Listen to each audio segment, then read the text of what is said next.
அன்பார்ந்த முருக பக்தர்களுக்கு வணக்கம். நான் ஜெயம் கோபி.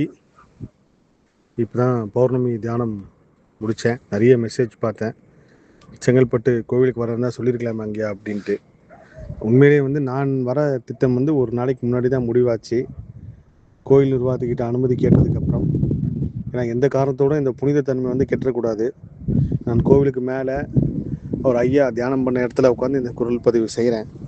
நாளைக்கு கூட்டம் அதிகமாக வந்தோ இல்லை இந்த இடம் இந்த இயற்கையோ பசுமையோடு இன்னும் தூய்மையாக இருக்குது, அந்த தூய்மை என்றும் கெட்டக்கூடாதுன்னு சொல்லி தான் நான் யார்கிட்டையுமே எந்த குரல் பதிவும் செய்யாமல், எதை பற்றி காணொலியும் வெளியிடாமல் நான் வந்தேன். ஆனால் எதிர்காலத்தில் கண்டிப்பாக இந்த இடத்துல ஒரு பெரிய அற்புதம் அதிசயம் நடத்துவார்.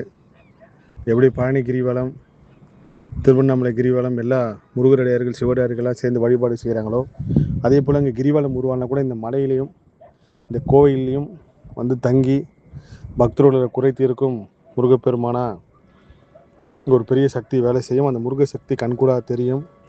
அதோட துவக்கம் தான் நான் இங்கே வந்திருக்கிறது.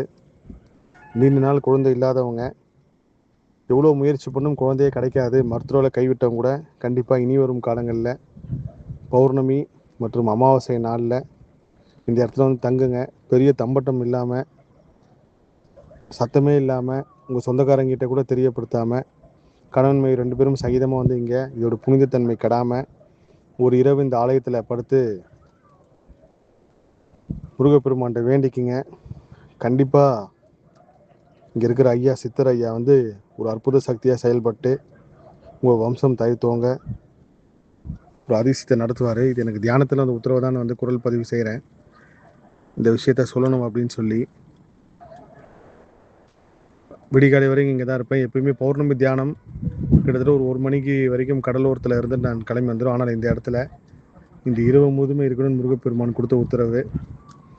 அதற்காக இந்த இடத்துல இருக்கேன். இந்த இடம் அக்டோபர் மாதம் கும்பாபிஷேகத்துக்கு அப்புறம் கண்டிப்பாக உலகம் முழுவதும் இருந்து வருவாங்க. அன்னையனார் சிலை பிரதிஷ்டைக்கு அப்புறம் எல்லா முருகருடையாருமே சென்னையில் இருந்து கண்டிப்பாக இந்த இடத்த தேடி வருவாங்க. அப்பேற்பட்ட ஒரு ஈர்ப்பு சக்தியாக பாலமுருகன் இருப்பார். முருகர் அற்புதம் அதிசயம் உணர்த்துவார். எல்லா புகழும் முருகனுக்கே. நன்றி.